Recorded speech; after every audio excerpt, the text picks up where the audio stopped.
সালামুন আলাইকুম। আজকের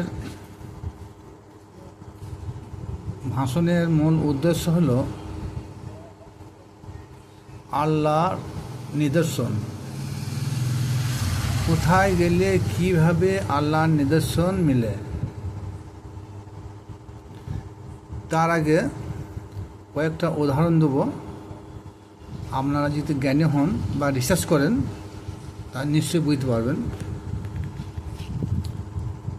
সূর্য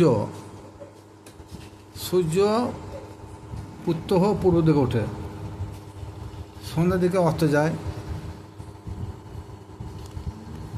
সূর্যের মধ্যে একটা জিনিস সংযুক্ত থাকে, সেটা কিন্তু আমরা কখনো দেখতে পাই না, তবে মানতে হয় আমাদেরকে, বা অনুভবও করতে হয়।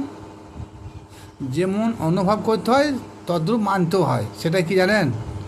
সূর্যর মধ্যে কিরণ থাকে। সূর্য আর কিরণ দুটো এক নয়। যদি কোনো সায়েন্সে ছেলে হয় সে এটা মেনে নেবে। তাহলে সূর্য আর সূর্যের কিরণ এক নয়। সূর্যের মধ্যে সূর্য কিরণ লুকায়িত আছে। তদ্রূপ আর একটা মিশাল দিচ্ছি। ফুল আর ফুলের সুগন্ধ এক নয়।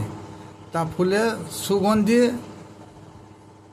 নিতে হলে ফুলের সন্ধান করতে হবে। ফুল আর ফুলের সুগন্ধি এক নয়। ফুলের মধ্যে ফুলের সুগন্ধি লুকায়িত আছে। যেমন সূর্যের মধ্যে সূর্যের কিরণ লুকায়িত, তদ্রূপ ফুলের মধ্যে ফুলের সুগন্ধি লুকায়িত আছে। কিন্তু ফুল সুগন্ধি নয় আর সুগন্ধি ফুল নয়। কিরণ সূর্য নয়, সূর্য কিরণ নয়। কিন্তু সূর্য এবং সূর্যের কিরণ উভয়ের পাশাপাশি একত্রিতভাবে রয়েছে। ফুল আর ফুলের সৌবাস দুটো এক নয়, একই সঙ্গে ওরা বসবাস করছে। সুতরাং ফুলের প্রয়োজন হলে, ফুলের সুগন্ধি প্রয়োজন হলে ফুলকে আনতে হবে। সূর্যের আলো বা কিরণ অনুভব করতে হলে সূর্যের তালাশ করতে হবে। তদ্রূপ আল্লাহর সহিত বান্দার সম্পর্ক ততটাই না ফাকতু ফি হি মি রুহি। এটা আল্লাহ পাক রব্বুল আলামিন আল কোরআনে ঘোষণা করেছেন যে আমি যেদিন আদম তৈরি করেছি, আদমের মধ্যে আমি স্বয়ং রূহ আকারে আদমের মধ্যে বিদ্যমান ছিলাম।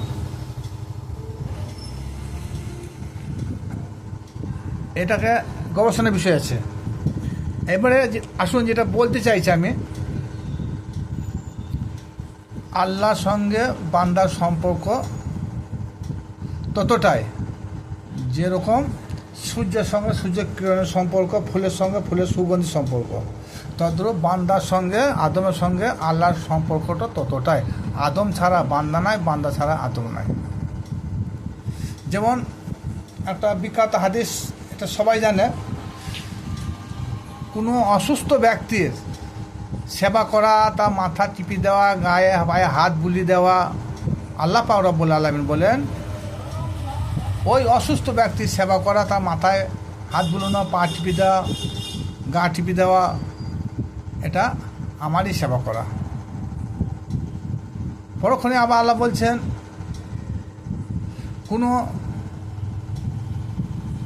ক্ষুধার্ত ব্যক্তিকে খাদ্যদান করলে সে খাদ্যদানটা সে ক্ষুধার্ত ব্যক্তিকে দান করা হয় না, সেই খাদ্যদ্রব্যটা আমাকেই দান করা হয়। তাই দুটো মারাত্মক হাদিস আমাদের সম্মুখে প্রকাশ করলাম। ভিখারিকে খাদ্যদান করলে আল্লাহ বলছে আমাকে খাদ্যদান করা হয়। অসুস্থ মানুষকে সেবা দিলে আল্লাহ বলছে আমার সেবা করা হয়। অসুস্থ মানুষকে হাত পা টিপে দিলে আমার হাত পা টিপে দেওয়া হয়। এই দুটি হাদিসের পরিপ্রেক্ষিতে আল্লাহ পাক রব্বুল আলামিন কাল কিয়ামতের মাঠে কোনো এক আদম সন্তানকে বলবে, আমি সেদিনে বড় অসুস্থ ছিলাম, তুমি আমার কাছে গিয়েছিলে, কিন্তু সেদিনে আমার প্রচণ্ড মাথা যন্ত্রণা করছিল, আমি আমি বড় অসুস্থ ছিলাম, তুমি আমাকে একটু সেবা দাও নাই। সেদিন যদি তুমি আমাকে সেবা দিতে, আই থাই তোমাকে আমি জান্নাতে প্রদান করতাম। তখন সে আদম সন্তান তখন কী বলবে আল্লাহকে, ও আল্লাহ রাব্বুল আলামিন, আমি সেদিনে রুগী দেখতে গেছিলাম, ঠিক আছে, এমুকে বেটাকে দেখতে গেছিলাম, এমুকে মাকে দেখতে গেছিলাম। তখন আল্লাহ পাক রব্বুল আলামিন সেই বান্দার কথার উত্তর বললো, সেটা সে এমুকে বেটা নয়, এমুকে স্বামী নয়, এমুকে মা নয়, সেটাই ছিলাম আমি। সেদিন যদি তার চিকিৎসা করা হতো, তার সেবা করা হতো, তার গা মাথায় হাত বুলিয়ে দেওয়া হতো, তা সেটা আমারই সেবা করা হতো।